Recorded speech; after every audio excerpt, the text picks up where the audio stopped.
Live from the 215, this is Wrestle Cave. I am Ace Porter here with my man 30 Case. We are High Society. Saturday morning, man. Case, how you feeling? Feeling pretty good, man. Feeling pretty good. Pretty good. Yeah, I was tired as fuck until I'm always like super tired until you get here. My energy's, up. Shout out to my man Adrian. Adrian came through, stopped in on me. He'll be coming through in the weeks to come, but he couldn't sit down with us today. But Absolutely, but we had a great conversation upstairs, so it's always good to see your friends and family. we were talking Mania, we were talking MSG show, we were talking Takeover up there, everything, wrestling, everything. I realized the Royal Rumble wasn't in Philly this year. You wish you just wanted to be here every year. I mean, it's easier. It's easier that way. We got Mania closer this year. Closer. Yeah. Are you excited for Mania? Is this year? No, you're not. We'll see. I don't know. We'll see. Because we gotta get through this whole shake-up thing. We'll see. I already have tickets, so I'm going. But is this the first Mania you're going to? it is. And you're not really that excited?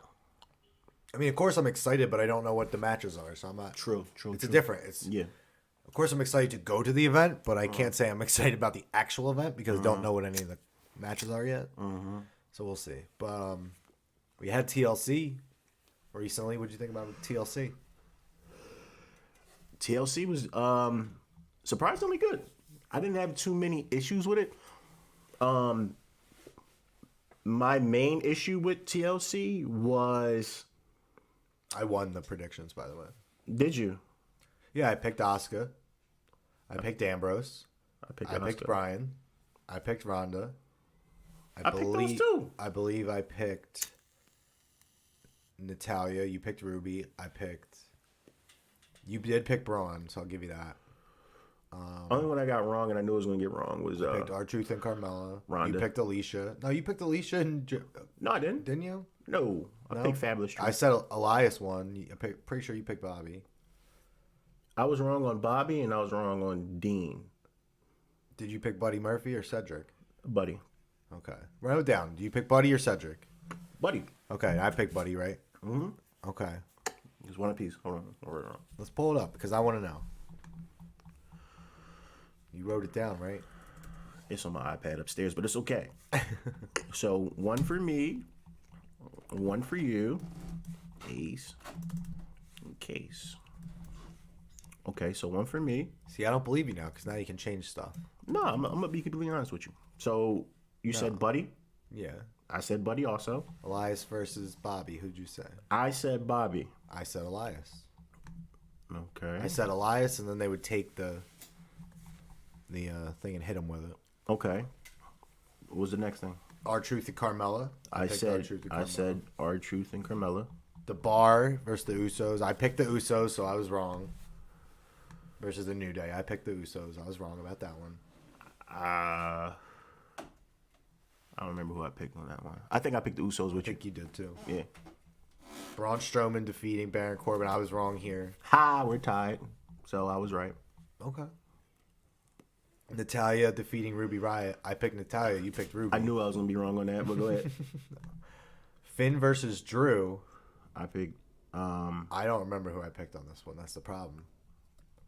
The next two are the ones I don't remember, but the rest I know who I picked, so... Okay. I believe I picked Finn for the rebrand. I don't remember. I think I picked Drew, so... Okay, so we're tied. But I don't remember. I think I picked Ray, but I don't remember. So you know what? This isn't even working out. Continue. We're tied right now. Continue. I don't think so. I think we should go back because I don't remember any of this shit. All right, fuck this shit. Here, take that out. Remember that. But all in all, the pay-per-view was good. I feel like the only thing I really, really had issue with was Seth versus Dean. That was one of the main things I had issue with. I heard this is boring chants. I really tried to ignore it. I act like I didn't hear it. And then I was reminded in the group when I posted in the group. But the thing that pissed me off the most, I think the whole feud has been underwhelming. I think... Same. I was so excited and I wanted this for years. And then for it to plan out and it just be, a dud. And then to use his sickness and, Roman Reigns' sickness and all that shit to build up all this heat, and Seth is looking for him. Where you at, Dean? Come out, Dean. I'll fight you, Dean. Come on, man. Let's do it, dude. And then we get to the match. It's right here, bro. Then we get to the match, and they're locking up. Like, what the fuck? I mean, of all the matches, there's so many that had stipulations and everything, and this match probably had the most heat of all the matches besides like Charlotte and Becky and Asuka. I mean, and then this one has lockups and submissions and rest holds, and I get why the chants where this is boring, because for me, I wouldn't say it's boring, but I expect more from this kind of feud. You know what I mean? There's a lot of animosity in this feud for it to play out in the ring like that. Yeah, that's how I see it. That wasn't a good. I'm not saying it wasn't bad, or I'm not saying it was bad. I just expected something different. It just wasn't entertaining to me at the time, considering everything else that was going on from everybody else is putting on great, stellar, phenomenal matches, and then this one I'm expecting to be filled with animosity, filled with turmoil, and they want to go at each other. Like you said, they're looking for each other. Seth's looking for Dean every night, and then they get in the ring and they're just locking up. You wanted this, Dean. You asked for this. It's just, Seth, you're not a good actor. That's the first thing. Second thing is the match just wasn't good. It wasn't bad, but it was not good. I think before Stone Cold Steve Austin said this about Rollins before. It was No, he said about Ambrose. Oh, was it not on his podcast? No. Ambrose. Was it about? I think it was another time. Yeah, I know what you're talking about, but I think it was another time when he. I don't remember anything about Rollins. I believe he called Ambrose complacent or something. No, he said something about Seth needed to go out and start swinging. Like it needed to be more emotion with it. It wasn't. I think it was with Joe. It was the match that he had with Joe, and they had all this heat. He tried to fuck his leg up, and he went out and he. They started locking up. They didn't Austin and Rock go out there. They're throwing punches for the first 5 minutes of the shit, and everybody is on edge. And I think that's the problem I have with a lot of the time with WWE is you get these. Let's go the opposite way here. Rey Mysterio and Randy Orton, a match I didn't think I would give a crap about, a chairs match between these two, but they have animosity towards each other. And what did they do in this ring? They went after each other with all the chairs, and they used them, and they did everything. And it was a good match. Like when Ray slid out, did his little slide, the baseball slide onto Randy onto the chair. Fire. That was awesome. With the chair, that was awesome. Yeah. And then you go to AJ and Daniel Bryan. Again, so much animosity. There was no stipulation to this. This was just a fight in a wrestling match. But it was technical at times, but they also were getting at each other. But really, really good. The pace was good for that. But when I go and look at Ambrose and Rollins, it just didn't make sense to what I've been seeing on TV every week. You know? Yeah. Yeah, it was definitely confusing. They said, Seth, his emotion got to him. What emotion? What emotion did you were getting your ass whooped damn near the whole match, and then you lost the belt. You know what I'm saying?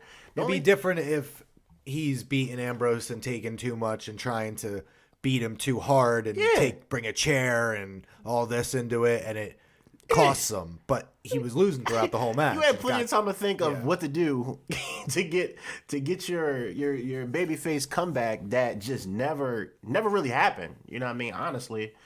It's strange, bro. It's definitely strange, man. I don't know where to go from here. Another match that, again, kind of what I talked about kind of came into play in the women's TLC match, Asuka versus Charlotte versus Becky. I said how Charlotte and Becky would backfire on them. It did backfire on them. Their feud between each other because Ronda came out and cost both of them. So I was kind of right there. Yeah. And Asuka won. What a hell of a match, dude. Great. So glad this went on last. Deserved to go on last. Becky, they just came out of the last woman standing match and to this. Asuka in there, they just add another element to it. Very, very great match. I love the spots. One in particular is when Asuka got speared through the rail. That it just happened out of nowhere. Yeah. Because I think Becky just got fucked up on the outside. Everybody was still reacting to that, and then Asuka came out of nowhere. She's celebrating with the crowd, and then as she turns and the camera cuts at the very right second, spear, boom, right through the shit. The spot off the ladder with Becky onto the table to Charlotte. That shit looked like it hurt. It looked like it really hurt. That was crazy. It was was dope. It was really really dope. Very very entertaining. The women are fucking killing it right now. They really are. If it wasn't for the women right now, there probably wouldn't be a lot outside of SmackDown I'd want to be watching right now. Not to say maybe there will be a change. We'll see. But gotta say that was one hell of a main event, and I'm glad that went on last instead of the Ambrose Rollins match, which I feared they would do, and I'm glad they didn't. Like you said, these spots that they were taking for, oh my god, I can't even talk enough about the three of these women, but I thought the ending of that really set up a lot to go forward. Because clearly Charlotte and Becky want Ronda. At the same time, they want their title back, so they can continue the path on Raw or on SmackDown to go after the title, go after Asuka. But you always have that Royal Rumble moment where if one of them wins, they're going to go after Rousey. Hopefully it's a tie. Maybe we get one of those again, and they can both go after a triple threat of Mania, which would be amazing. Yeah, Becky if she loses, she needs to Roman Reigns it and jump right in the Rumble. Because Roman Reigns did the shit. So Becky should be able to do it. What do you think, Kay? Say it again. I said, remember Roman Reigns lost the Universal Championship? Lost the he lost the match or whatever, but then he jumped right in the Royal Rumble. Yeah.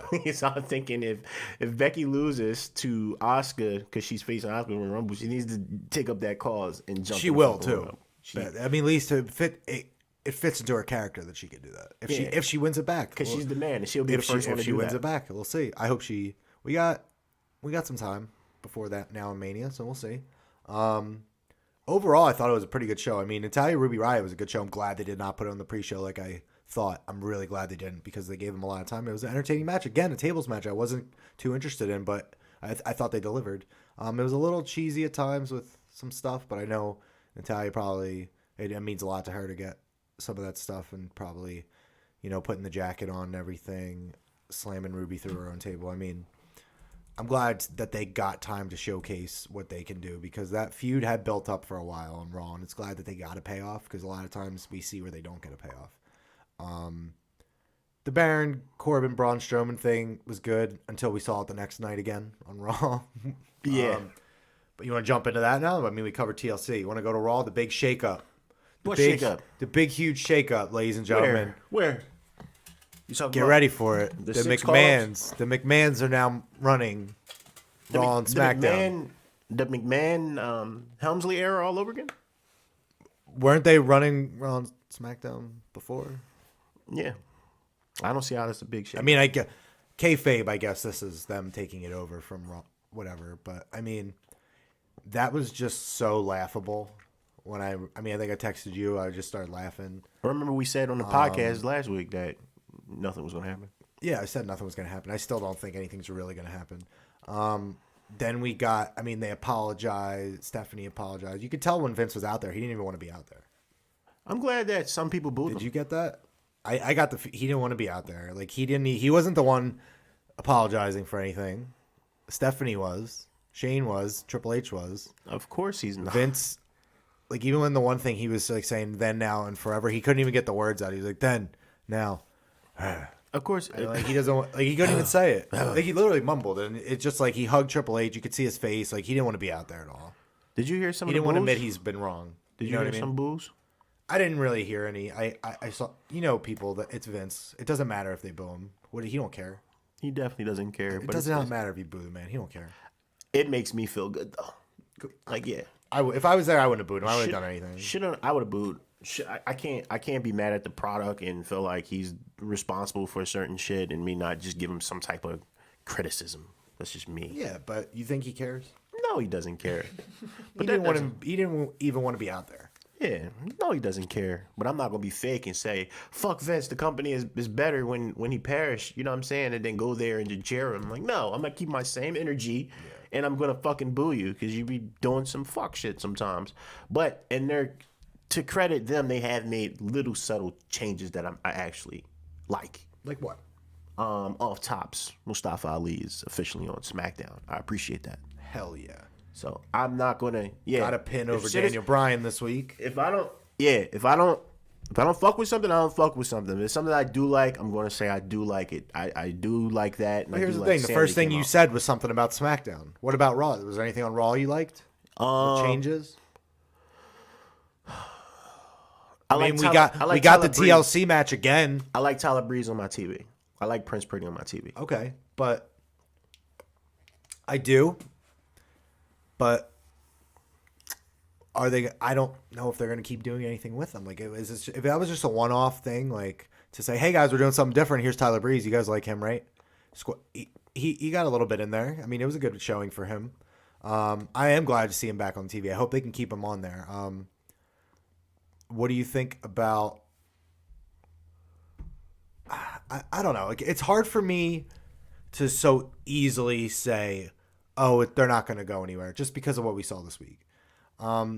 They taped 2 episodes. There's not a lot you can do there because it's Christmas next week. Then you got New Year's, so we got to wait a while anyway. I mean, it's just hard for me to say that they're not going to do anything, but it's hard for me to say they are because I've just seen them say stuff all the time. They're going to do this. They're going to do that. No, I and then we got Finn Balor versus Dolph Ziggler. That's another. You know what I mean? Like, but that's another thing. I like that Finn is quietly been picking up W's. You know what I'm saying? Quietly, very quietly. Same thing. I don't want to see that in a match again. Huh? But I don't. Do I need to see that match again? No, but do I need to see Baron Corbin again? I mean, they advertise him versus Seth Rollins for next week. We just saw that last week. No. Do I need to see that? No. Do I need to see Elias and Bobby Lashley again? Do I need to see that? Do I need to see them next week in a Miracle on 34th Street fight? Do I need to see all this? I've just seen it for the last 2 weeks, and you're coming out and telling me there's going to be a shakeup. Well, no, but the Finn thing, it played with the storyline to make Finn get, his W, and not make Drew look bad. That's all that shit was really. I'm playing devil's advocate because I see, like you, subtle things that change, but at the same time, I see what people are saying. Where there's nothing. I like bad. I like Casey Badass. No, yeah, Vin, get your shit off because you're more so of the optimistic thinking and see the actual good and the bad and just focus on that and focus on good wrestling. So I like to see Casey Badass snapping on the product because you're tired of seeing the same shit over and over again. I get it. I'm the same way. How many times have I said? How many times have we said Finn, Dolph Ziggler? You know what I mean? Like, so many times. Finn, Dolph, Drew. Finn, Dolph, Drew. Drew, Dolph, Finn. Seth in there. I mean, it's the same people over and over again.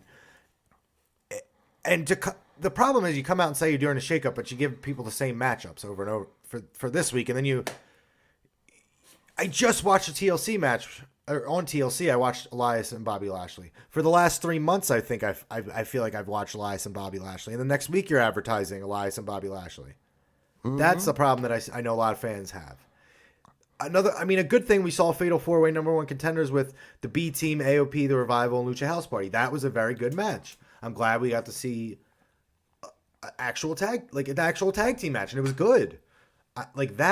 Things like that are good. That's what I'm saying. I'm playing both sides here because there's some things I do see that are good, but I also see some of the same.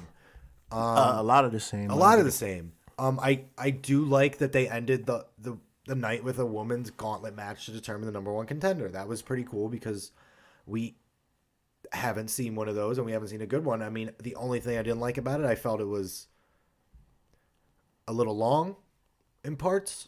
I feel like it didn't showcase some people who should be showcased, and I felt some competitors were in there a little bit longer than they should have been. Yeah.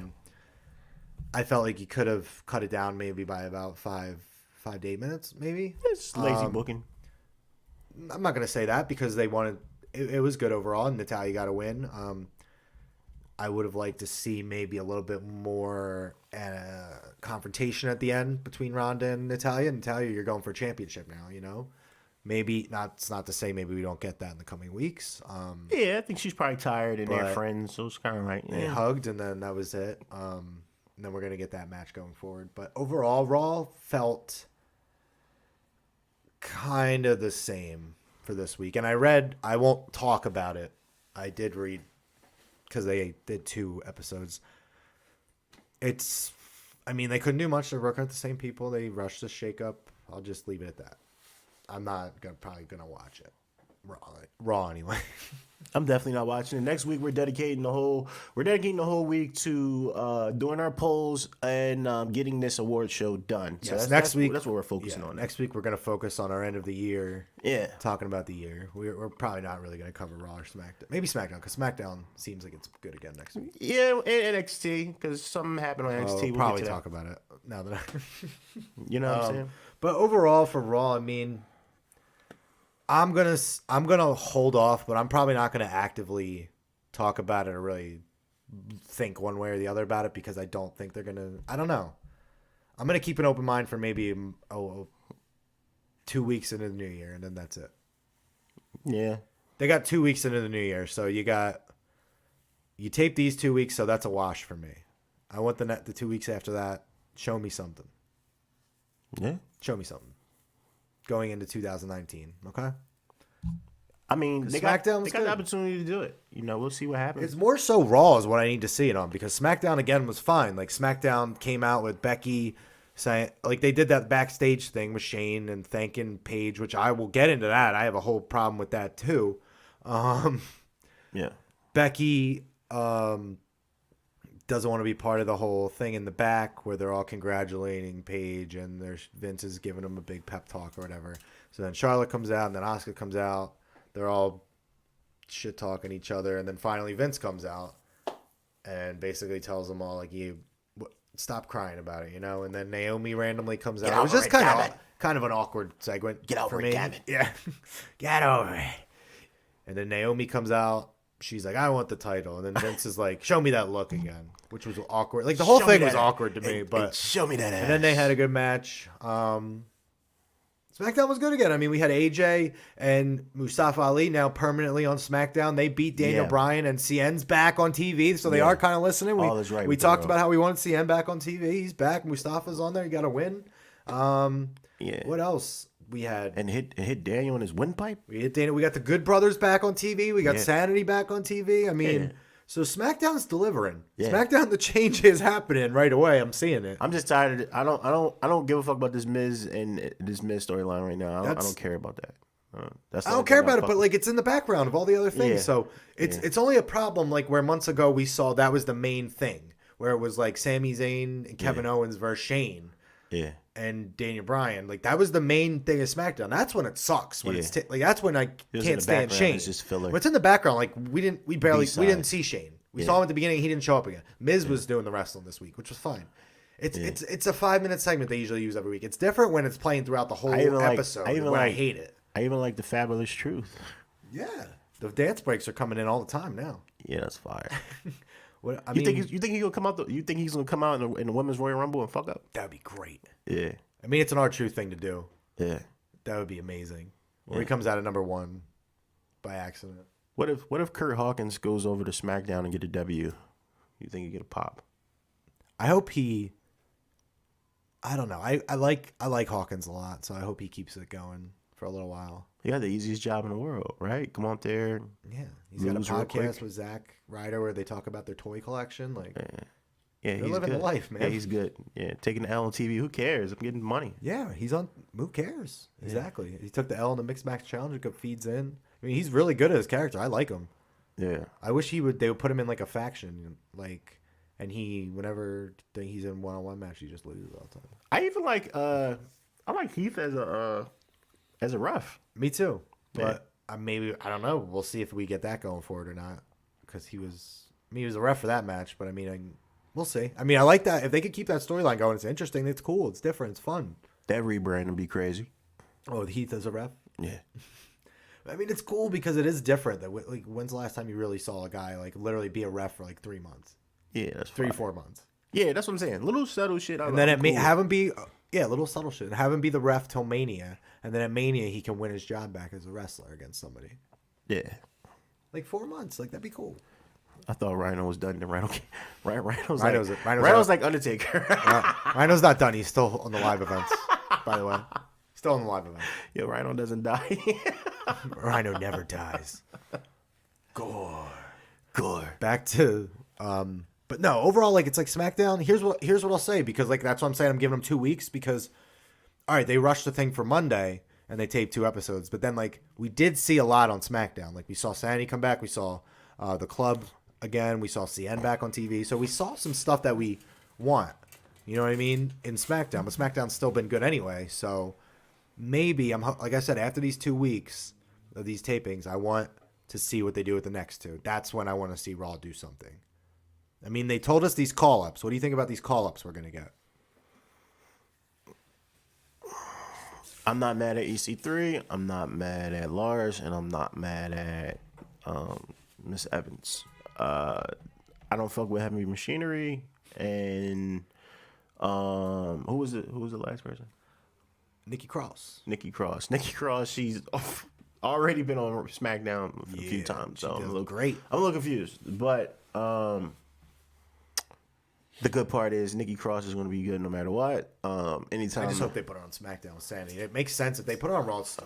I mean, they need people on Raw, but I definitely see her being with Sandy, and with Sandy be on TV again. It lets me know that it kind of gives me hope that they're going to be on TV together. You want to know the perfect way to debut her? Have her help them win the tag team championships. Yeah, because I don't care about seeing the titles on the bar anymore. I just want some type of change. Exactly. Like you ruined it by telling us she's coming, but you don't have to tell us what day she's coming now or what brand. So if you have the Sanity going for the tag team titles, maybe Royal Rumble.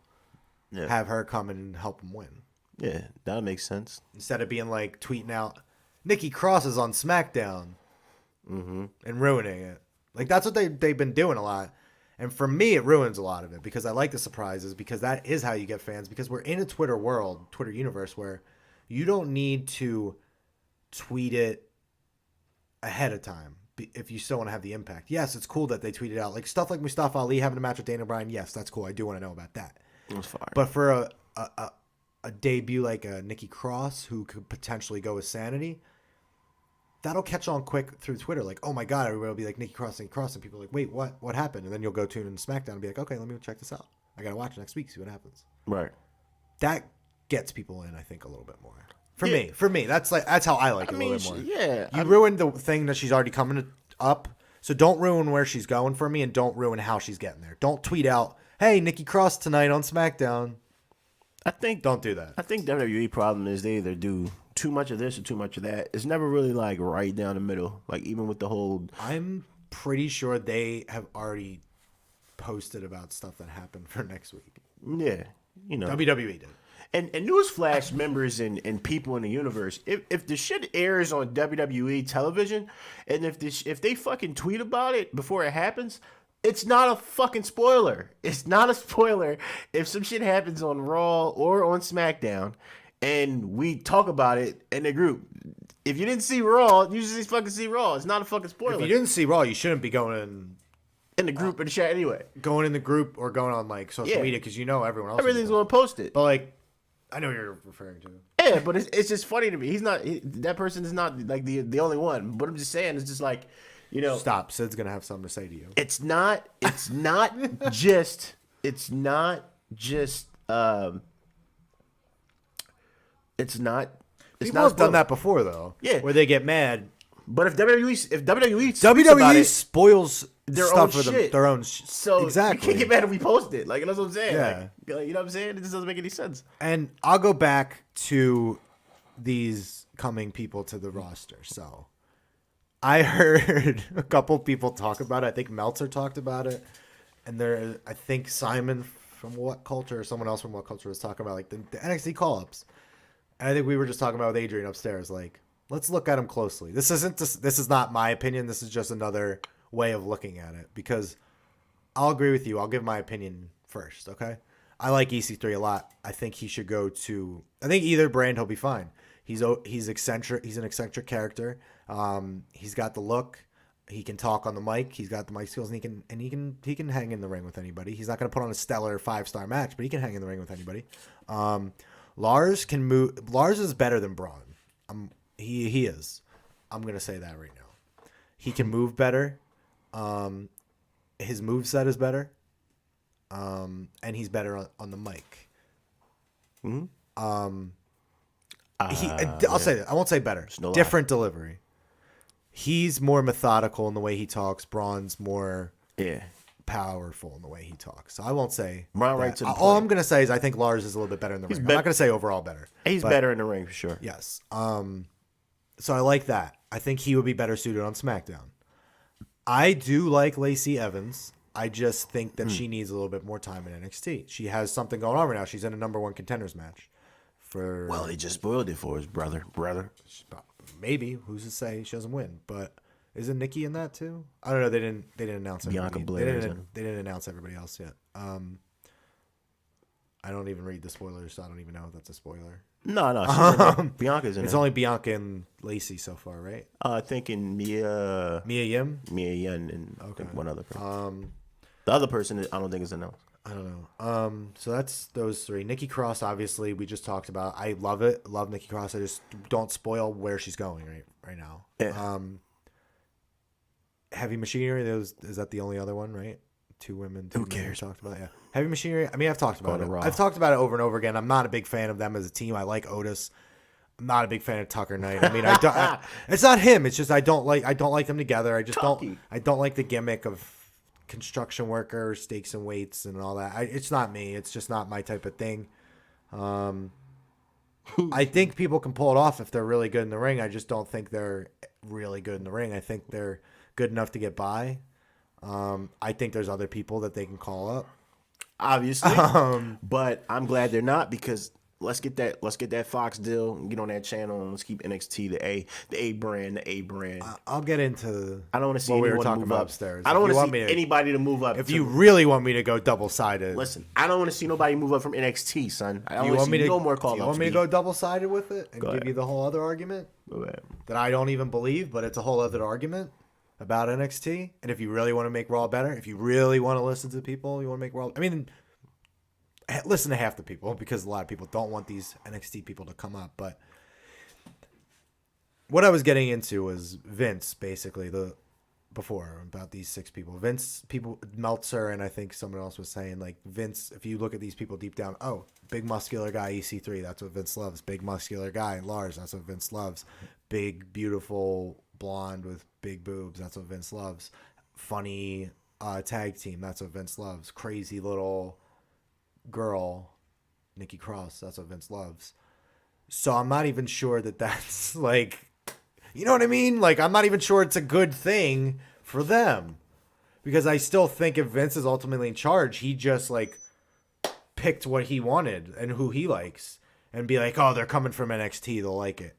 No, if you want me to like this is where I'm going with the whole other, like, I don't believe with that whole thing, Meltzer and them saying, because I believe that these people, a couple of them, Lacey and I know Heavy Machinery, they've been down there for a while, so they're probably taking a chance on them, saying, hey, we've seen good things in you recently, and we'll give you a chance. Well, we know E was supposed to come up, but he got injured, so that was been going. And I was gonna say, yeah, the other thing I looked about, I've already talked about Lars. I think he definitely deserves to go up. What I'm a little shocked about is that Aleister Black debuted on Raw over a year ago, and he's still down in NXT, which I'm happy about. When? He debuted and fought Kurt Hawkins like twice.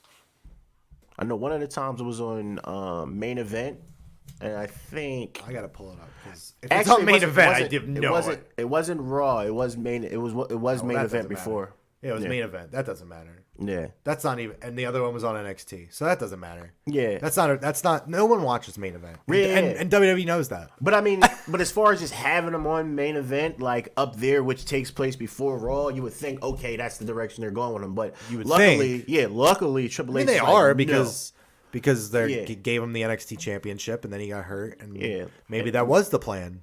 Possibly. And then he got hurt, and they're like, you know what, we have other things to do now, and he's got to keep going. Yeah. I think the other aspect, the other argument that you can take with the whole shakeup thing is, if you really want to make Raw better, NXT is supposed to be developmental. Bring up these guys. Bring up these guys that all these fans love. Bring up Ricochet. Bring up Undisputed Era. How long have Tommaso and Johnny been there? 3 years? Bring those guys up. If you really want to look at it that way, that instantly will bring your ratings up, if that's what they truly want. But as we've said, Vince doesn't watch NXT. That's why I'm saying Vince picked who he wanted. Yeah. maybe. And just call it a shakeup because he heard the Because for bullshit. me, yes. Do I want them to stay on NXT? Yes, I would love them to stay on NXT. But eventually they're going to go to Raw. They're going to go to SmackDown. I know they're tied up in storylines right now, but this is the other aspect here. I mean, if you're really looking for NXT to be developmental, call up guys that are going to really make it better. Because does heavy machinery really make Raw or SmackDown better? Absolutely not. Do you want to? I know Pat likes them. I don't. I know you don't. It's a I know the classic majority of case people of- get nothing from them. It's a classic case of being stabbed and just putting a Band-Aid over the stab wound. It just was. They just heard the people, the backlash. They heard NXT's better. Someone told Vince about all this shit going on. People and they see on the network that NXT is being watched more than the actual main roster. So he picked up 6 people that he personally liked because of their size and disguised it with the shakeup and announced that he was going to be on there to get the ratings up. That's pretty much what it was. Yeah, and then people, because this is again, I think it was Melter, somebody else made so people were making the argument. Well, you can't call up Ricochet and all them because they're tied up into storylines. But then you go and, like I said, Lacey Evans, #1 contender storyline, Heavy Machinery going for the tag team titles. Lars just faced Keith Lee, but he's probably out. He's been before this was supposed to debut on Raw. EC3 is in a feud with Undisputed Era. Nikki Cross has been in and out of the title picture. I mean, not even just that. Yeah, Even with KO, what was wrong KO with that? came up with the championship. Yeah, what was wrong with that? Why y'all stop doing shit like that? Angles Hello, like it that? makes both brands better. Yo, what is wrong with both? They freaking Prince Pretty was just in NXT. They He tape was on NXT. Raw. They tape NXT TV like once a month, twice a month. Like what they can do both. Who cares? It makes both better. It makes both better. Like what's wrong with that? Why can't Seth do an open challenge and Ricochet be champion versus champion come out there and his belt's not on the line? Why would we do that? I'm just saying, like, Why would we do something good like that? yeah, it's just like, or even, I don't know, it's just weird. You know what I mean? It's just you got Pete Dunne. He's been the longest reigning champion. Cross promotion is not WWE's Yeah. strong suit. Pete Dunne debuted on Raw before. Why can't he come back on Raw? And Yeah, say, crazy, right? And say, That was like a year and a half ago. right, and say, I've been the At least longest. it feels that long. I've been the longest champion. I've gonna look been that up. all over around the world. This, that, and the third. I came to challenge Brock Lesnar. Like, why not? Why can't you do it? It makes sense. If you pay attention to NXT, if you pay attention to the shit that's going on, Pete has defended the belt all over the world. Why can't he come out and call Brock out? Like, why not? Like, it doesn't make any sense. Yeah. Like, you see what happened when Mustafa Ali fights Daniel Bryan. Like, People love it. People love it. Like, What's wrong with that? what the fuck's wrong with it? CN come up and face AJ. Like, I mean, what? Why not? Prince Pretty comes in and face Ricochet, open challenge. Why not? Like, And you see people y'all respond to it. People they're all like signed that. to the same company, the same WWE is on And all it's the like they checks. don't acknowledge it. They don't. So it's weird. It's like anything you did before that doesn't matter. And why? Unless it's to their advantage where they can make it. You know what I mean? Like, oh, they were friends in NXT and then Kevin Owens powerbombed Sami Zayn and then we're not going to talk about it for 4 years. Yeah, You know what I mean? strange. Bring up like their prestige. Like he was NXT champion, NXT tag team champions. Like sometimes they do, sometimes they don't. They pick and choose when they want to do it, when they want to use it. Sometimes they won't even talk about NXT at all. And they just like for the longest time they wouldn't even promote it on their own shows. For the longest time they wouldn't even play commercials for NXT on Raw and SmackDown. It baffled my mind. Why don't you promote your own show? Why can't wrestling promotions work together like Ring of Honor and New There's Japan? too much that goes into it, man. It just For doesn't make WWE, sense. for WWE to work with them, they don't want to. They want to make their own thing. I get That's that. why I they get don't want that. to work with the other. They just put a whole brand in the United Kingdom to shut down World of Sport. They don't want to work with these other promotions. Yeah, I mean I they get work with Progress and Evolve, but like it's not a lot of places that they work with. No, You know, I get that. I just don't understand when you're up 200 million. You know what I'm saying? Why can't you, like, y'all up? Like, why can't you just make shit happen? It's going to make the business better. Triple H gets it. Vince doesn't give a fuck about it. Like, even with Kenny Omega working with New Day and that thing where it's the Elite versus New Day, that was dope for the culture. Like, that shit was good money. Like, I could tell Vince didn't have anything to do with it. That was more so, New Day. Like Yeah, that was all. And you saw how many people came out for a freaking video game battle between the New Day and the Young Bucks. Imagine putting that in a ring. Let's just imagine how many eyes you get on that culture. screen. Yeah, let's just do something for the culture. Like y'all up. It can't be about money. Y'all up. Y'all had like 4 WrestleManias this year. You got to build like so much money from the Saudi Arabian government. That's what I'm saying. Your money is and good. That was WrestleMania S. What's the difference if it's 70,000 over there and 70,000 of us over here? It's the same shit. Yep. With rush storylines, you know what I'm saying? So it's like it kind of takes away, other than the actual experience for WrestleMania when you're there in the city, the atmosphere. It kind of like devalues WrestleMania a little bit. And that's why when you ask me if I'm excited for WrestleMania to kick off the show, I'm like, I'm excited to go there, but I don't know if I'm excited to go watch it yet. I'm like, I don't know. Because every time I feel like the last couple years, it's been rushed. The build-up's rushed. They don't plan anything out. And sometimes I get matches that are just like, what the fuck is this on WrestleMania for? Yeah. Yeah. So I don't know. When they used to book shit in a year in advance for the matches and build this shit up, but You mean like The Rock and John Cena?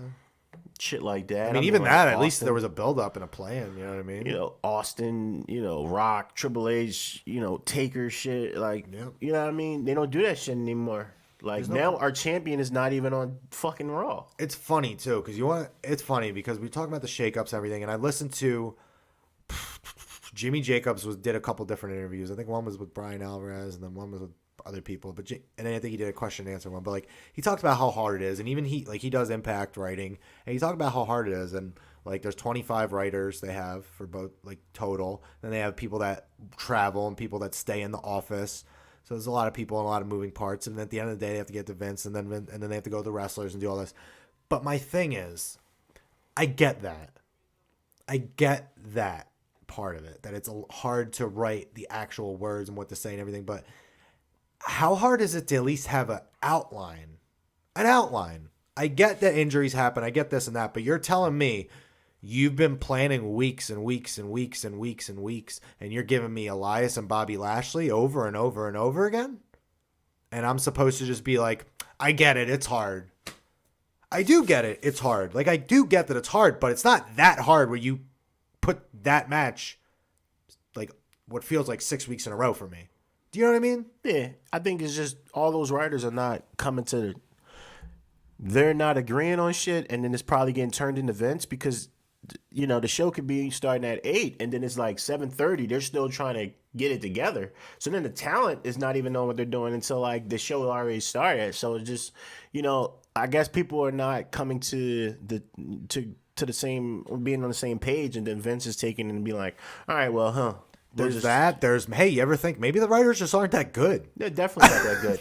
You can't have a degree. A degree doesn't make you good. It's certainly people with degrees that don't even use. And Jimmy Jacobs is right. I mean, there is a lot that goes into it, but he was a good writer for them. I mean, he worked with Jericho and Kevin Owens on all that stuff, and that was very good. When have we seen any? That was a long, drawn out, thought out, planned out storyline. I just wonder Correct? how and look how well that did. Yeah, I guess Jericho and them like really fought for that, or really they did. Jericho talks about it all the time. He fought for that, and you shouldn't have to fight that hard for something that worked that great. So think about what I mean. Think about like Apollo, someone that doesn't fight for anything. That's just okay. He just comes out like, all right, okay, like and that's the reason why they're scared to say anything. Yeah, which is a shame. Yeah, because back in the day, like apparently that's all they did. Was that everybody would say something. And this is the reason why I feel like Velveteen, because we're about to get into NXT more, but this is the reason why I feel like Velveteen is going to be a megastar, because he's not afraid to say some shit. He tweeted some shit and basically told people to spam WWE because he didn't get called up. That's a ballsy, gutsy ass fucking move, because he got some heat for it, but it just shows you, like, even to call me up, Vince, on the tights, it just shows you that this guy, he really wants that spot. He wants that spotlight. He's so young, and Seth Rollins was the same exact way when he was trying to come up, and he didn't understand why he was still in NXT. And people didn't like him at all, and then when he got the ball, he ran with it. I feel like it's gonna be the same with Velveteen. I hope so. I mean, I like what I see out of the kid. I mean, he's got balls, definitely. All the stuff he does. I mean, I think Triple H clearly likes it.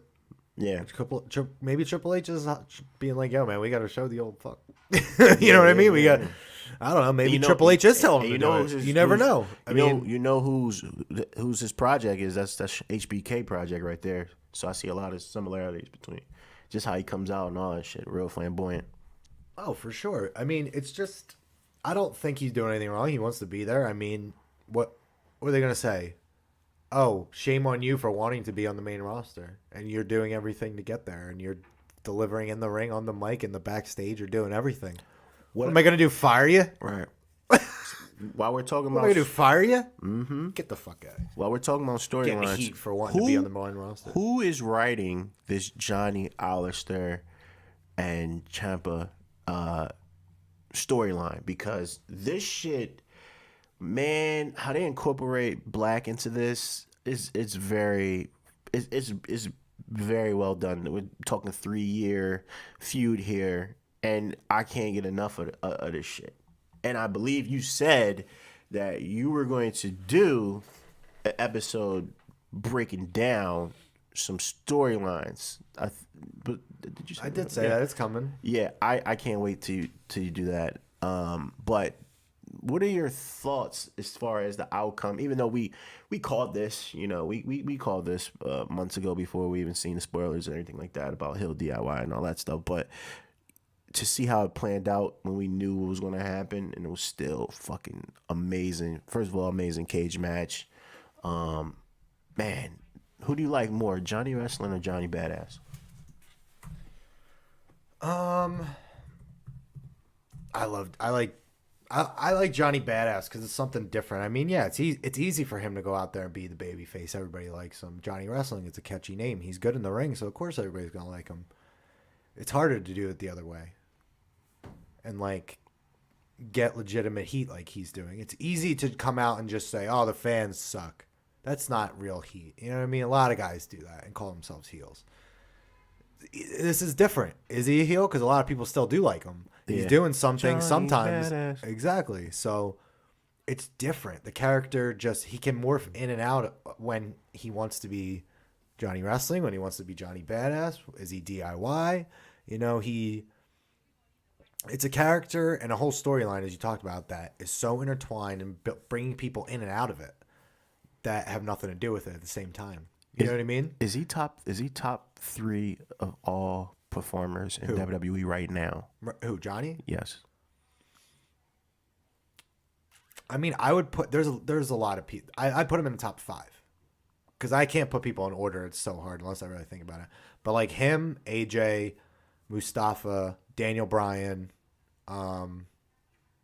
those are the top. Some of the top names for me. I know I'm missing people, but like Daniel Bryan, look what he's doing right now.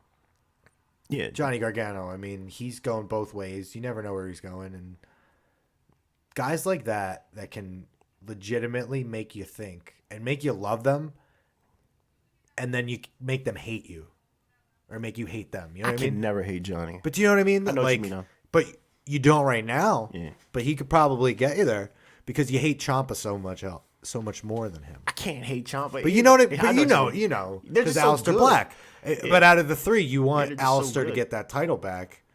But then at the same time, you like all 3. Yeah, you like all 3. Which is something, but at the same time, you can hate 2 of them. Yeah. You could even hate Aleister for some of the things he's been doing to Johnny if you're a Johnny fan. Yeah. You know what I mean? It's all about which is great. You've been whooping Johnny's ass. You know what I mean? But it's not like on the main roster where, no, this guy's, you have to like this guy. And this is the guy you have to not like. That's the biggest difference, I feel like. Yeah, you have options. On NXT, you have options. If you like this guy, great. It works in the storyline. If you like this guy, great. It works in the storyline for us too. They're not forcing face down your throat. Because Velveteen Dream, same way. People could hate him. He does a lot of things that could go either way. Yeah. But people love him. Yeah. And Undisputed Era, same thing. Oh yeah. It all depends who they're in the ring with. Faction, that's what I've talked about weeks ago. It all depends about who you're in the ring with. That determines who's a face, who's a heel. What kind of actions you take against the person who's across the ring with you. Not who you're telling me I have to like and who I don't like. Because everybody is different. It depends. Like, you know what I mean? I like Daniel Bryan, but if you put, like, heel Daniel Bryan, but if you put, let's say, who's one of the biggest baby faces right now that I'm supposed to like, but I probably don't like? Apollo Crews. Right? Yeah. I'm rooting for Daniel Bryan all day. Yeah. I'm sure you're going to want me to root for Apollo Crews because you're the WWE, but that's not how it works. Yeah. So that's not how it works for me and a lot of these fans that are watching. Give us options. Yeah. Don't force a certain person's face heel down your throat. NXT, Ring of Honor, New Japan, they go look at New Japan. How many legitimate heels are there? Maybe 3. Yeah. Tama, I would say Switchblade, I would say Minoru Suzuki, maybe Zack Sabre Jr. But you like them all. But I mean, yes, I do, but there's not a lot of like that because maybe, well, Bad Luck Fale, basically Bullet Club. That's it, really. Yeah. They don't have that because they understand match to match that changes. Yeah. It changes from match to match. If you have Kanemaru and Desperado taking on Jushin Thunder Liger and Tiger Mask, the people are going to want Jushin Thunder Liger and Tiger Mask to win. But then if you go Kanemaru and Desperado taking on Bullet Club, they're probably going to go Kanemaru and Desperado. You see what I mean? Yeah. You can't force that for people. It's all what they want. It's matchups. For me, anyway. That's how I think the wrestling's developing now. Because there's so many options with TV. There's so many options with wrestling. And I think that's how I love like how the Cody Hill turn and face turn developed and went. Just the timing of it with All In and what he was doing in this particular company, and even with his last match against Jay, he basically, you know, he was over. He was seeming like he's more over than Jay, and he's, you know, the company guy and the champion. And then he just took the mic and just shitted on the crowd, and he just became the heel in that particular match as much as he could. But you know, obviously people, still like Cody. So well, you look at exactly like Nick Aldis him and Nick Aldis's fight. I mean, Nick Aldis talked about it. I mean, yeah, everyone's gonna love Cody. Cody came into my house at the NWA show, and everyone loved him and not Nick. You know what I mean? Right. And then before that, he was supposed to be a heel, like Cody. It depends your setting. It depends where you're at. Like Cody can be a heel in New Japan and come over to Ring of Honor and he's a face. Like people see that. Like they get that. That's why they're so successful right now. yeah, because they can do both and balance it. They get it. It's all about your audience. It's not, and audiences vary from city to city. Like, you know what I mean? Yeah. Someone in South Carolina isn't gonna like the same person that from New York or from Texas, or you know what I mean? It's all different. Don't tell people who to like. Give them the options. My thing is, when did Vince and them started just become so extra, on top of everything? Do you think it was, the sponsorships and, things of that nature? Because, y'all were very successful. Y'all arguably, other than, these 200 million deals that y'all doing now, y'all were booming as far as popularity back in the day where y'all were operating like that. But now all of a sudden it's just, y'all lost sight of that. They were. And they talked about it. That they like to, I think they said it on Raw, like they like to be ahead of the time. They haven't been ahead of the times for a while now. Yeah. They've been behind in wrestling for a while now, as far as I'm concerned. Because I look at these other promotions, MLW, Ring of Honor, New Japan. I'm way more entertained by the matches they put on.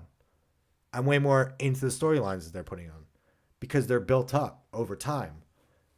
In matches, they're doing stuff that makes sense. They're not doing headlocks in a matchup where the guy just said, I hope Roman pays for his sins. The guy got cancer and you're going to do a headlock in a match. Yeah.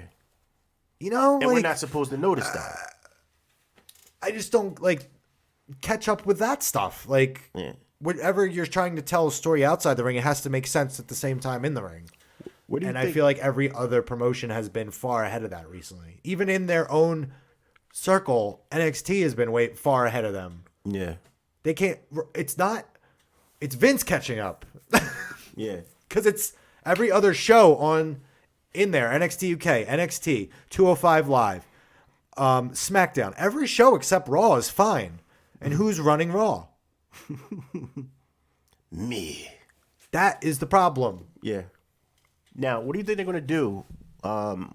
They can't stay damn near above 2 million, viewerships. I know Foxes want them to be around 3.3 million. Do you think it's possible? Maybe SmackDown can pull it off, but I don't think Raw can pull it. SmackDown can totally pull it off, especially with if they keep what they're doing now with the stars they have on there now going to Fox.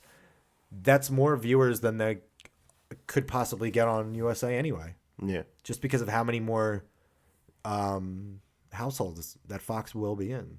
Yeah, I mean, that alone they have the potential to get more than Raw will. And I think that the product they put on is better anyway. Yeah. So I think it should. There's no reason it can't and shouldn't. We have any closing thoughts on NXT? I mean, we didn't even really bring it up. Right. But, I mean, Marina Shafir and Jessamine Duke debuted finally in the ring on NXT TV. They need some work. But I liked that they lost to Dakota and Io Shirai.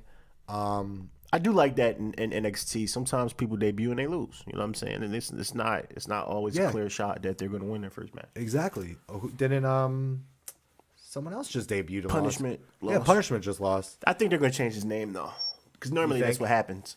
Something It's that a happens, good name though. If they change the I wouldn't name, change or his he name. goes in a faction or something like that. Like Alistair ran through the whole. He ran through the whole Undisputed Era. Then they became Undisputed Era, and it was lit. Yeah. You know what I'm saying? What about, you mean like changing your name from Donovan Dijak to Dominic Dijakovic? Yeah, I was like, You mean yeah, like that type of name change? No, like maybe a little more drastic than that, but Didn't he already debut as Dijak on TV before? yeah, I was a little confused by that. Or Dijak something. I don't want to see no more fighting like UFC type motherfuckers in there. I don't. You're oversaturating them. Dijakovic I couldn't get past that. Yeah, they're oversaturating the fighting aspect, or He's not really fighting that. I mean, he was in Ring of Honor. He was. I'm just saying, like the vignettes they were shooting, he was like doing a punching bag and all this other shit. I was like, another one. Yeah, But I don't it looks know. familiar. I'm not. I like Punishment though. Punishment looked good in this in defeat to Matt Riddle.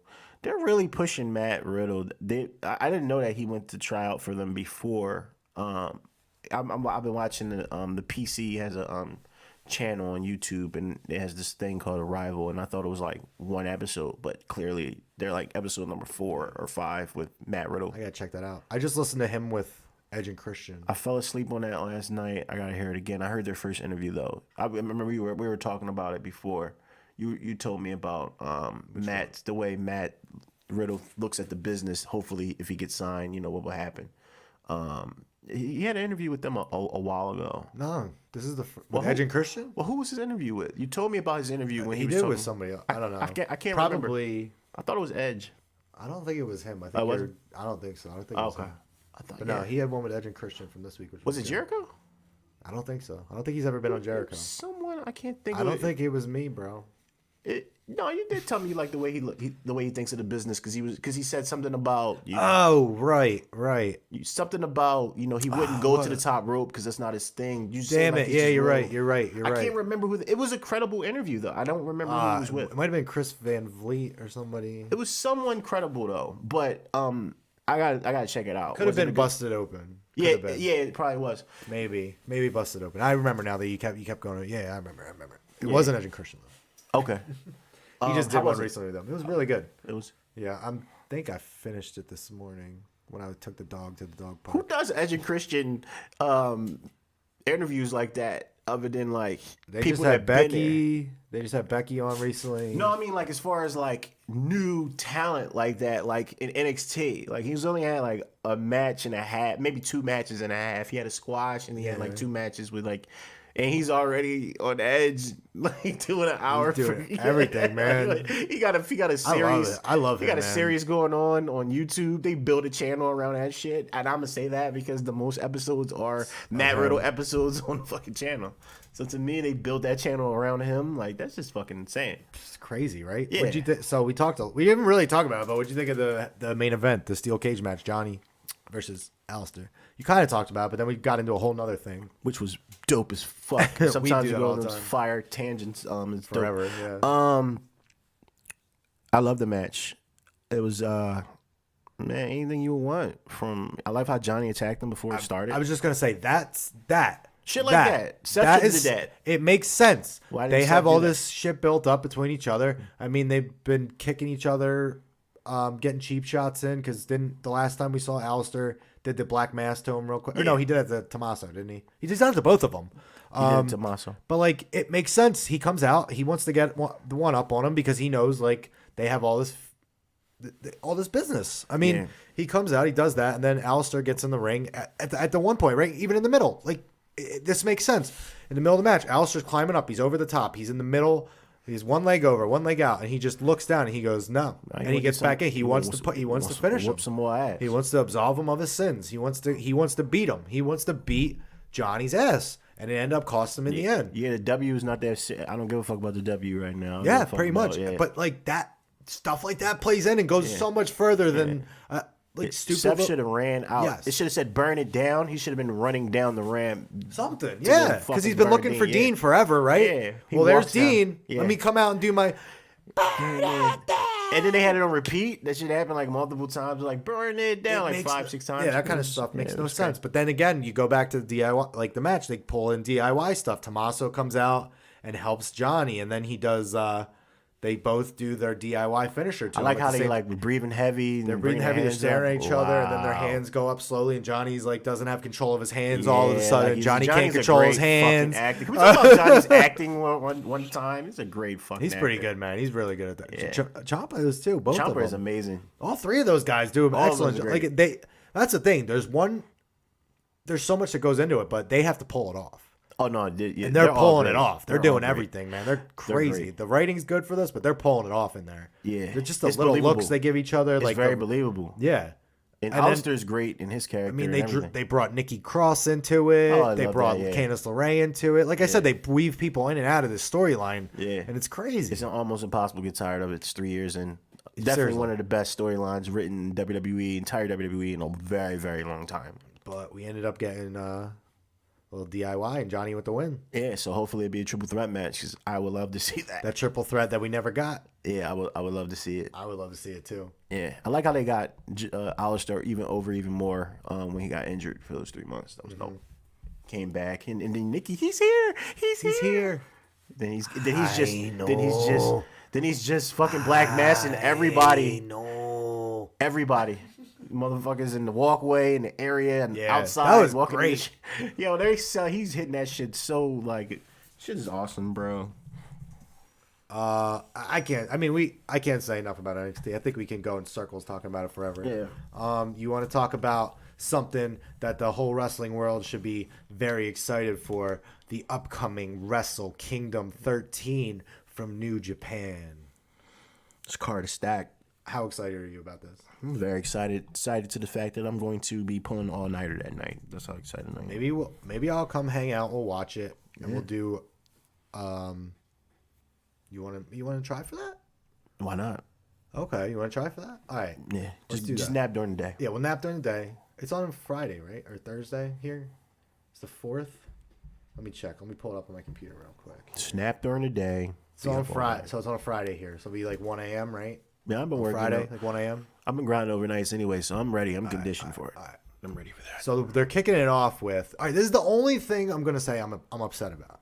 There's no New Japan Rumble, which I really liked. I really liked the New Japan Rumble. It was fun, but they're gonna do, because that was always on the pre-show.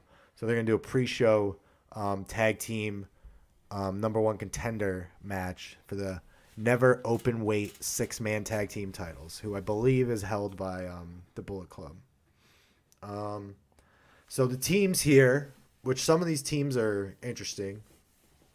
You got Marty Scurll, Hangman Page, and the Tokyo Pimp, Yujiro Takahashi. You like that team?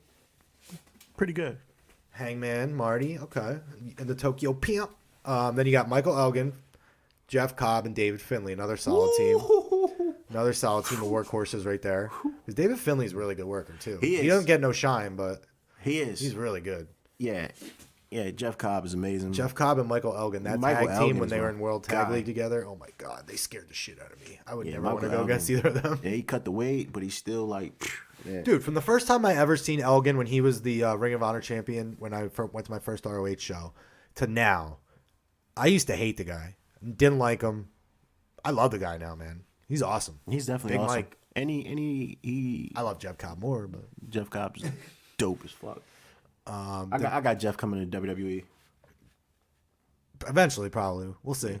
The next team, you got Taguchi, you got Makabe, and you got Yano. So that's they're not winning. Yano's funny as shit. Yano's hilarious.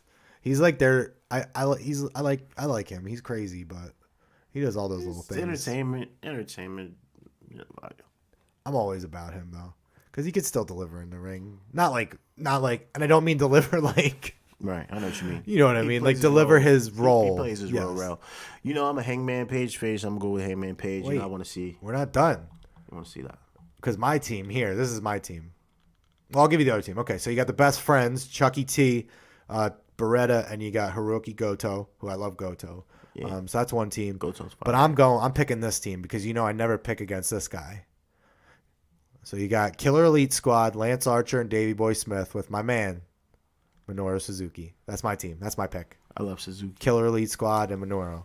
I gotta go Hangman Page because I want to see some gold on my guy. You're going, all right, well, this is only for number one contender because they still got to win and then get in. You know what I mean? I'm never going to go against Page. Never? Never. Okay. So you're picking them. Yeah. All right, we'll see. I'm going with my boys. Can't go against Suzuki, man. I don't even like Lance Archer that much, but I can't go against Suzuki. Suzuki. All right, you want to kick it off ready for the main card of Wrestle Kingdom. Let's go with the Rev Pro British Heavyweight Championship. I'm excited for this. Tomohiro Ishii versus Zack Sabre Jr. Holy shit. Damn, that's how This has been going in and out of Rev Pro. It's been going in New Japan. This feud's been all over the place, and we're finally going to get to see it.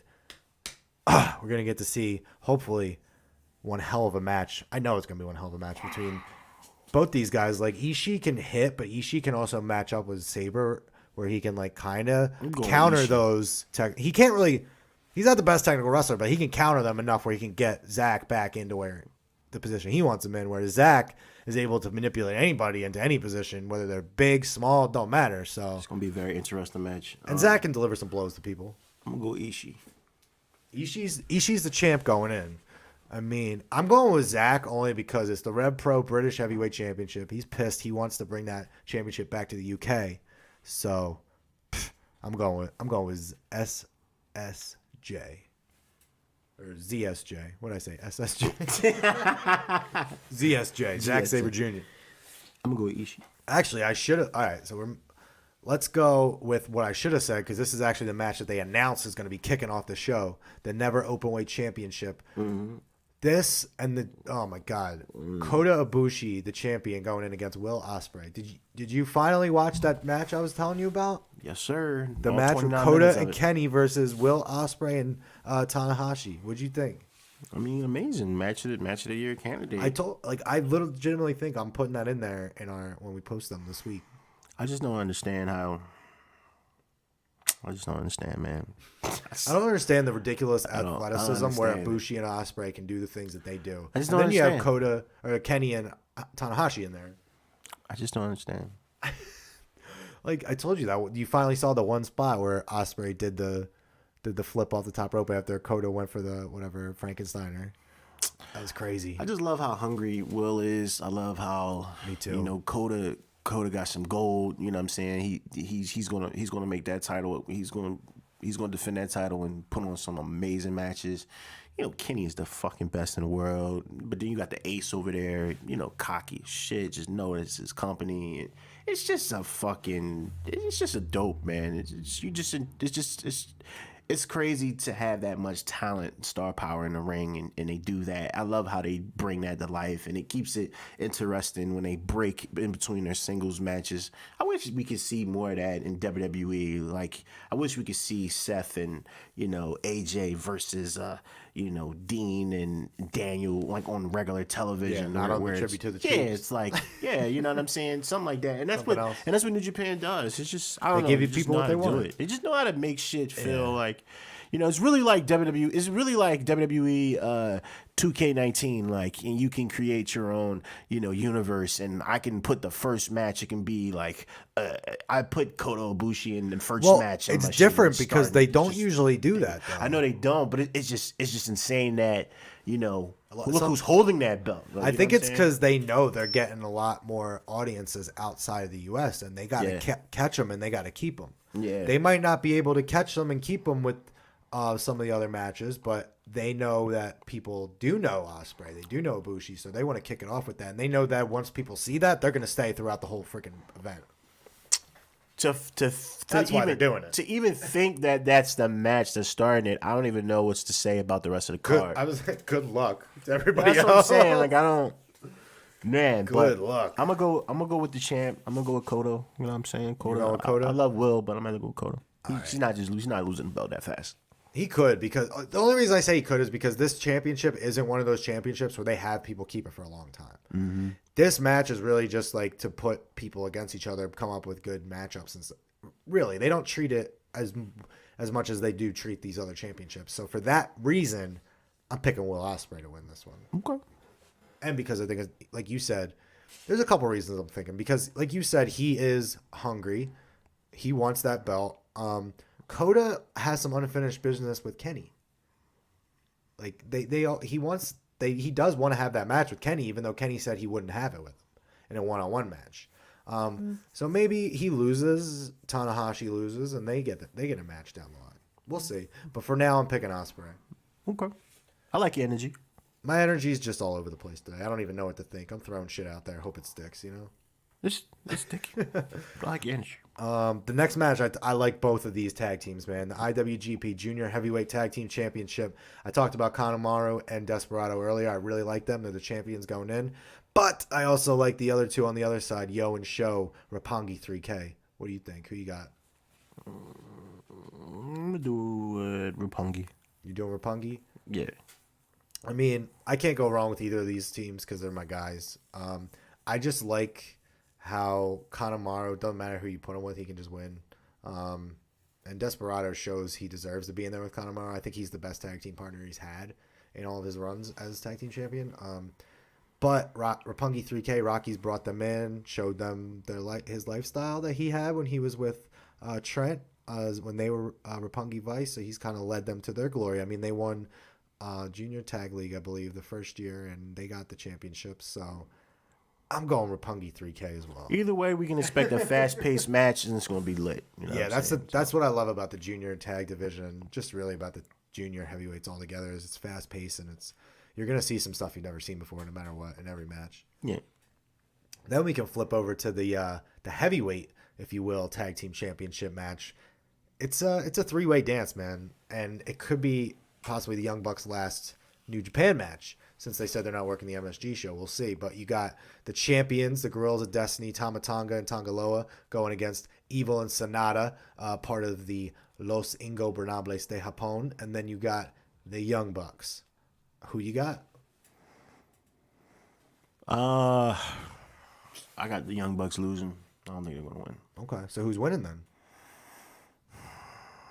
Because I'm going with Evil and Sonata. They've won the tag league 2 years in a row. I think LIJ is the hottest stable right now. There's a chance that they come out of this with, let's see, Kushida. I don't know why I said Kushida. Naito could beat Jericho. They could beat them. I think that's it, right? Just those. They're the only ones going for anything. I'll go Evil. You're going Evil and Sonata? All right, you're hopping on my coattails here. I just think they're the hottest. In my opinion, I think they're the hottest stable going right now. There's a chance if Naito can get the Intercontinental Championship and they get the tag championship, they can really ride that into something. He's definitely getting that IC belt back. I think so too. Let's go right into that then. Yeah, Naito versus Jericho. This has been building since last year, from when Jericho attacked Naito the night after at New Year's Dash after Wrestle Kingdom last year. I think they want to see their IC title on television now. So I think they probably do, because that is one of their, besides their heavyweight, which is very prestigious. That Intercontinental is pretty prestigious over there. I mean, Nakamura really built that championship up when he was there. Naito's held it a couple times now. He disrespected it in that run he had a little while. Was that 2 years ago now? Yeah. Damn, man, time's flying. But I really like what they've been doing. Like, you saw Jericho always comes up, like, he messed with Evil first, and then he already beat Naito once. Right.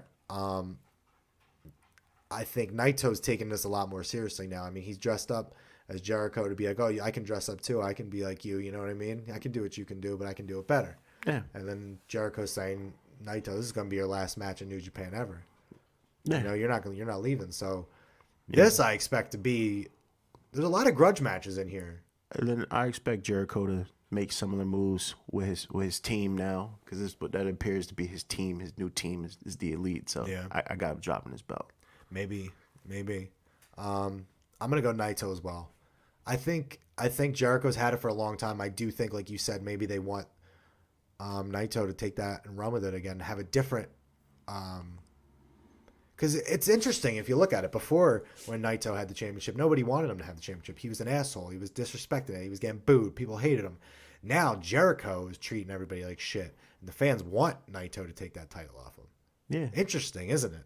Yeah, I mean, How much can and it's cool to see how differently Naito, a different character he is now, and he wants that championship back as opposed to the time before where he didn't even want it. It's crazy. What's even more interesting that they use, all this American talent to elevate their belts and, basically bring more awareness and come to the U.S. And now they're at the MSG show, and some of those people responsible for building up those, holding those belts and, expanding to the U.S., what I'm saying, because they were American, half of those people are not going to be on the actual show. That's fine, though. Yeah. No, but I'm just saying, it's just very smart business tactics from, up there, the moves that they're making. So yeah, get more exposure to the U.S. and then have your company guys, have your stars, your home stars like Naito take the Intercontinental back after, you did, like you said, did disrespect it. Now, you're gonna, bring that prestige back. It's just really, really good. I mean, if you look at it, you can go with that a couple different ways. If you go the IWGP heavyweight, God has them. They're the outsiders. Evil and Sonata want them back probably. If you look, Jericho, Naito wants it back for that. Tanahashi wants it back because, like you said, a lot of these outsiders are getting all these titles. Yeah. Kenny Omega, Chris Jericho, they're Canadian. They have that. Yeah. You have the Tongans. They have the tag team championships Cody. there. Yep. Cody. Yeah, exactly. All these outsiders have all these titles, and they're about to come back home now. They're about to come back home. So, yeah, I'm gonna go with Naito. You going Naito? Okay. Yeah. I'm going to go Naito as well. Let's go to the next match. Let's go for the IWGP Junior Heavyweight Championship. The champion right now, Kushida, taking on the Bone Soldier, Taiji Ishimori. I like Bone Soldier. You do? I like Kushida. I always have, but I'm just tired of Kushida. He's heading to WWE, bro. I think he had WWE that wants him strap so many different times. I wanted Marty to win it, but the last time, but Here's the thing. There's a lot. How many championships can we? We're just picking them all to change, pretty much. Yeah. I think I've picked. Hold on. I think I've picked 1, 2, 3, 4, 5. Yeah. So I'm sticking with Kushida then, because I can't pick every title to change. Right. I'm sticking with Kushida. But you're tired of Kushida? Yeah, I wanted Marty to win that belt last time when they had the tournament for it. Because it was just like. I can't pronounce his name. I can't remember. That got injured. His neck injury. Takahashi. Hiromu. Yeah, he got injured, and then they had that was unexpected, and then they had a tournament. He had the belt multiple times. Just put it on Marty, and they just gave it to him again. And I'm just like, oh, that was a safe move. I think, like we just talked about, though, they have so many outsiders that have belts that they kind of have to keep some on there to keep their Japanese audience there for have a reason, That one in particular, I would like to see it on Marty. I could have did without some of those other, what I mean? But yeah, but you can't. It is what it is. I'm gonna go with Bone Soldier. You going Bone Soldier? I'm going with Kushida, even though I do think maybe he might be on the way out because there's rumors WWE wants him. If WWE wants him, he's going to NXT or 205 Live probably. Don't do that. Just NXT. I mean, he's a big enough name where he could go elsewhere, like go to SmackDown. But I don't think everyone would know him. But I mean, he'll probably start in NXT. I would stay in New Japan. I would stay too because but what else does he have to do? Like you said, he's been the junior champion so many times. Gain some weight and move up to the heavyweight division. He can't hang up. I mean, he can hang in the ring. You see Will getting a little jacked. Yeah, Will's getting jacked. I just don't see Kushida moving up and being in those ranks. I don't see it happening. Yeah, 205 Live, then he's done. Nah, I go NXT. Put him in NXT. Yeah. Who we got next? Next up, let me make sure. Let's go with this one. Let's go the IWGP United States Championship. We got Juice Robinson versus Cody Rhodes. I'm going to go Juice because I feel like Juice should have never lost it, but I understand. Put it on a more bigger name, but I didn't like his run. His run was very underwhelming. I think Cody is not going to be taking too many more shows or events or dates with New Japan, so I got him losing the belt. I got a bunch of reasons. I got Cody losing. Because it seems like he's on the way out. He knows what he's doing. He looks like he's just ready for that. Whatever he's doing after this, he looks like he's ready for it. Yeah, and he's not even coming out to like Ring of Honor with it. I thought that was a little weird because they work with each other. So I thought like he would at least. Well, you come never out. know. They talk. You never know. Yeah. You never know.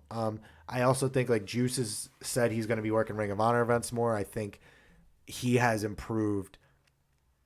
I won't even say improved. He's just done a fantastic job, and he's got a lot better since he's gotten New Japan, and he's really deserves to have that championship because he's worked really damn hard. He found himself out there when he got released or left WWE, whatever it was, when he was in NXT. He found himself in New Japan, and really, like, I like his character. I like what he's doing. I hope he's put on fantastic matches when he goes in there too. So I would like to see him retain and then see where he goes from there. You know, maybe a little bit more of a lengthier title run this time. Yeah, I don't understand why he lost it so fast, but you know it is what it is. So yeah, I'll go with Juice. All right, here's one of the other grudge matches I wanted to talk about. We got the Rainmaker, Kazuchika Okada versus Switchblade, the new leader, as proclaimed by Tama Tonga on Twitter. I thought they didn't have a leader. Well, as of yesterday, when I went on Twitter, Tama Tonga tweeted out the new leader of Bullet Club is Jay White. So Jay White is now the new leader of Bullet Club. He's taken on Okada, the Rainmaker. What do you got to say? What do you think? First of all, I've liked this whole feud with Gato turning on Okada because everybody's always said that. Oh, Gato, that's Gato and Okada. Of course, Okada's had so many championships because he's loved by Gato. And then all of a sudden, nobody saw that coming. Gato turns on him, joins Bullet Club. Then Jay White is Switchblade, and then Jato's with them now. I think they brought in Tai Chi. I think Jay White got it. You think so? Yeah, I think they're gonna rebrand Okada. He's probably gonna go back to the old Okada, not the red hair with the red balloons and shit like that. So yeah, you got the new leader of the Bullet Club. You got Jay White. You know, he's on the rise. You know, it's his time. You know, Okada has made history. One of the, you know, if not the greatest, you know, title run, you know, in all history as far as New Japan. I mean, he's gonna be fine. I don't think he loses anything when taking this loss. I feel like Jay will lose more, losing Okada. You know, you can't give him Okada's manager. You can't make him the leader of the Bullet Club now and then have him lose. I mean, even if the Bullet Club got involved to make him win, you know, that I'll take that. So, you know, it's tough here because you got Okada who had, since losing the championship, has struggled this year. He's got the balloon thing going on, like you said, the red hair. He comes out at the beginning of the G1 and he's all goofy. He's losing. Then he comes back and he performs the second half of the G1 phenomenally, almost wins. He got it, not almost wins because he wasn't even in the final, but you know what I mean. He had a solid performance towards the end. He's come out since Gato turned on him, and he's been a little bit different in these 6-man, 8-man, 10-man tag matches. He's going right into their faces when all of them are standing in the ring. He's just standing there, and he's not afraid to get in their face because he's that pissed off about it. Then on the other side, I mean, Jay White, he knows he has everything at his disposal. He's untouchable in his mind, you know. He's got all Bullet Club, but Bullet Club's lost a little bit of steam. They never had that blow off with the Elite of them leaving, and I felt that was something that really they missed, and they could have had an opportunity to have a final battle, so to speak, no pun intended, at Wrestle Kingdom, because you never really got that. I know what you mean. Yeah, you never really got that payoff. So I feel like for Bullet Club to get back up the ranks, because I feel like they're dropping a little bit, they need something to get them back over. I think Jay White needs a victory here over Okada, so I'm gonna go Jay White. Yeah, because they're not even like the top stable in the they're not even the top stable in New Japan. Like I said, I think LIJ is the top stable right now, and then I would even. It's tough to say who would be after that, but I mean, Chaos and Suzuki-gun are kind of all over the place right now. It's tough, but I mean, I got LIJ by a long shot over everybody else right now. Bullet Club's there; they're probably second, I would say, because Chaos and Suzuki-gun are right now. But right. LIJ by a long shot, especially if they win some of these matches. Like if they get the IC and the tag titles back, I mean, boom, that really will propel them. To number one. No, absolutely. And then finally, the IWGP Heavyweight Championship, the main event, the Ace Hiroshi Tanahashi against the Alpha, not the Alpha, Omega, Kenny Omega, the champion. I know a lot of people. There's a lot of ways you can go here, man, because traditionally the IWGP champion retains at Wrestle Kingdom, at least in the last, as far as I can remember. I haven't been watching for years, but I mean traditionally they retain. They usually don't lose. It's the Ace versus Kenny, who's been climbing up the ranks. He finally got this championship. He don't want to let it go. How do you feel about Kenny's run as champion? I feel like his run has been more about him and Coda than him and other. That's the thing. The thing with the Elite has kind of overshined a lot of stuff where like you kind of forget things. You know what I mean? That's what I was talking about. They never had that payoff. So there's a lot of other things going on outside of his title reign that you're thinking about more than his title reign. You're thinking about is he even staying? Him and Coda, like the Golden Lovers, we never got that match. Are we gonna get that match? That they did just put on a killer tag team match, which was amazing. But like you said, his run, I mean, and he's put on all like classic matches at the same time, but the storylines weren't necessarally about. I think it's just because we're focused on other things when it comes to Kenny. You're thinking of other things, because it's like, is he going to WWE, All Elite Wrestling? What's he doing? And then MSG, is he going to be there? Is he doing this? And you kind of, a lot of people haven't paid attention to it maybe as much.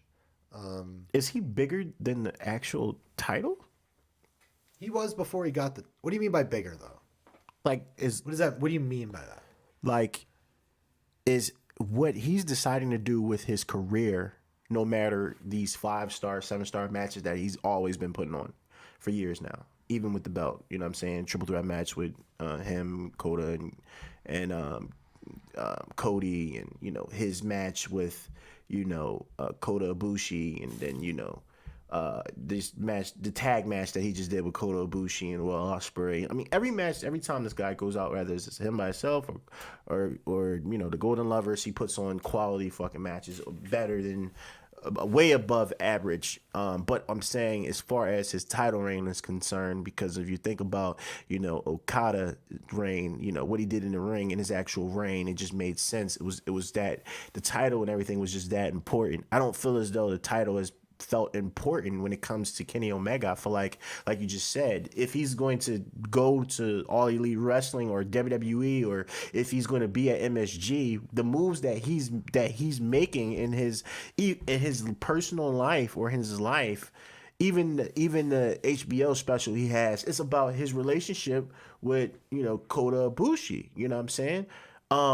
It's not necessarily about his title reign. It just seems like his life and his decisions and what he chooses to do, it's more important and intriguing than his actual reign to me. Well, that's exactly what I'm talking about. Yeah, because I think for Kenny, it is bigger than that, because Kenny has said he wants to change the world. They want to change the wrestling world. They do. So it is bigger than that. Yeah. For him, yeah, he does look at it as, it is bigger than this. But at the same time, that championship helps him achieve that. Yeah. So it goes hand in hand a little bit. It's a platform to maybe do something else, or it's a platform to make this big, make that championship, that promotion bigger. He could go either way with it. It depends what his number one priority is right now. It's changed the world. What does that mean though? We're gonna find out pretty quick. Because he always talked about, you know, taking this promotion to another level. You know, are you still gonna do that when your homies are over there with All Elite Wrestling, or you are gonna work together and try to make it a thing? Yeah. So we won't know until January 1st. So we have to pay attention to, you know, being the Elite and figuring out what's exactly what's going on. We'll see. Yeah. One last thing before we get out of here. I know you finally started watching MLW, correct? Yeah. All right. So MLW Fusion, let's get into it real quick. They had another good episode this week. The tapings from Miami. It's announced a couple things. You know, we're gonna get Tom Lawler, Filthy Tom Lawler, who's the number one contender for Low Keys Championship.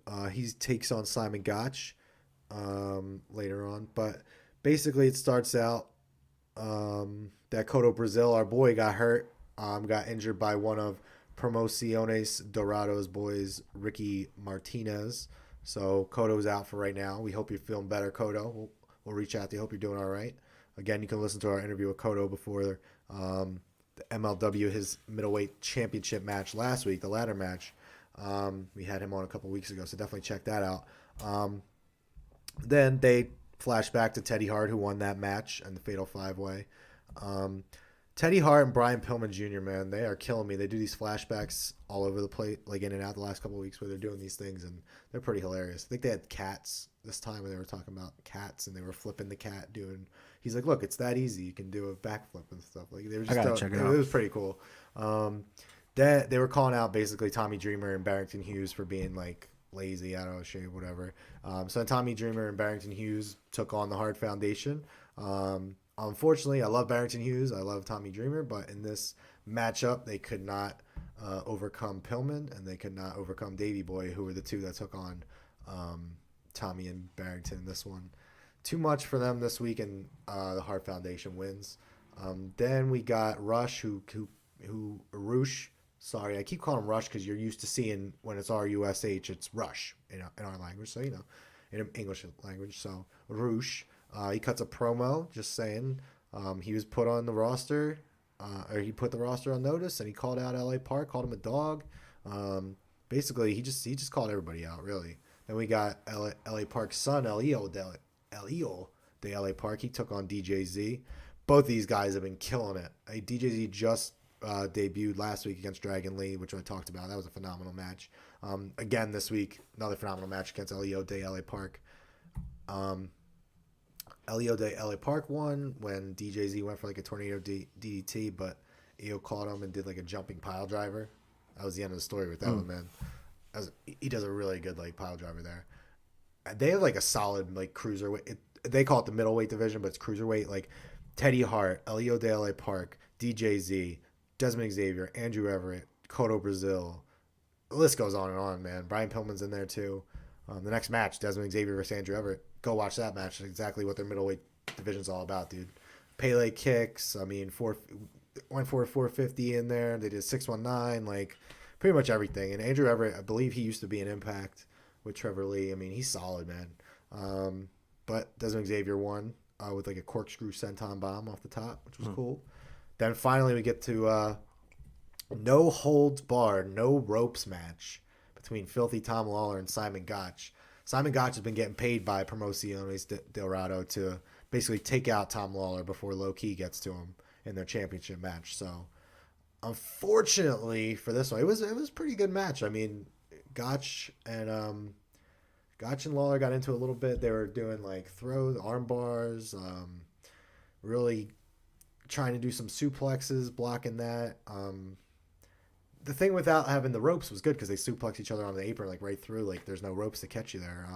But eventually they were doing some. He went for the Gotch neutralizer. They got that counter a couple times, but at the end Lawler locked in a choke and Gotch didn't even tap out. He just was passed out, man. Done. He said it, and then after the match, Tom Lawler said, "Yo, Low Key, stop ducking me. February 2nd in our lovely city of Philadelphia at the ECW Arena, 2300 Arena. He's coming for that championship."